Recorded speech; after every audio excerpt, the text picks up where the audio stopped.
Left side ಇಂದ overtake ಮಾಡಿ Hudson circle ಅಲ್ಲಿ ಒಂದು ಆ ಕಡೆ ಲಾರಿ ನಿಂತಿದ್ದು ಲೆಫ್ಟ್ ಸೈಡ್ ಅಲ್ಲಿ, ರೈಟ್ ಸೈಡ್ ಅಲ್ಲಿ ನಾನಿದ್ದೆ. ಮಧ್ಯದಲ್ಲಿ ಕಾರನ್ನ ನುಗ್ಸ್ಕೊಂಡು ಬಂದು ಲಾರಿಯವ್ರ ಜೊತೆಗೆ ಜಗಳ ಮಾಡ್ತಾ ಇದ್ರು ಮೇಡಮ್. ಅಷ್ಟೇ ಜಗಳ ಮಾಡ್ತಾ ಇದ್ರು. ಮುಂದೆ ಬಂದು ಸಿಗ್ನಲ್ ಪಾಸ್ ಆದ್ಮೇಲೆ ಸಿಗ್ನಲ್ ಬಿದ್ದೋಯ್ತು. ಸಿಗ್ನಲ್ ಪಾಸ್ ಆದ್ಮೇಲೆ ನಾನು ಇದು ಯಾವುದು ಕಾರ್ಪೊರೇಷನ್ ಬಸ್ ಸ್ಟಾಪಲ್ಲಿ ನಿಲ್ಲಿಸ್ಬಿಟ್ಟು ಜನ ಪಿಕಪ್ ಮಾಡ್ತಾ ಇರ್ಬೇಕಾದ್ರೆ ಅವರು ನನಗೆ ಬೈದ್ಬಿಟ್ಟು ಹೋದರು.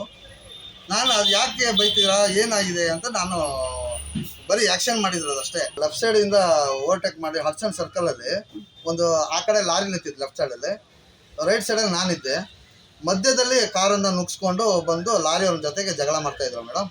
ಅಷ್ಟೇ ಜಗಳ ಮಾಡ್ತಾಯಿದ್ರು. ಮುಂದೆ ಬಂದು ಸಿಗ್ನಲ್ ಪಾಸ್ ಆದಮೇಲೆ ಸಿಗ್ನಲ್ ಬಿದ್ದೋಯ್ತು. ಸಿಗ್ನಲ್ ಪಾಸ್ ಆದಮೇಲೆ ನಾನು ಇದು ಯಾವುದು ಕಾರ್ಪೊರೇಷನ್ ಬಸ್ ಸ್ಟಾಪಲ್ಲಿ ನಿಲ್ಲಿಸ್ಬಿಟ್ಟು ಜನ ಪಿಕಪ್ ಮಾಡ್ತಾ ಇರ್ಬೇಕಾದ್ರೆ ಅವರು ನನಗೆ ಬೈದ್ಬಿಟ್ಟು ಹೋದರು.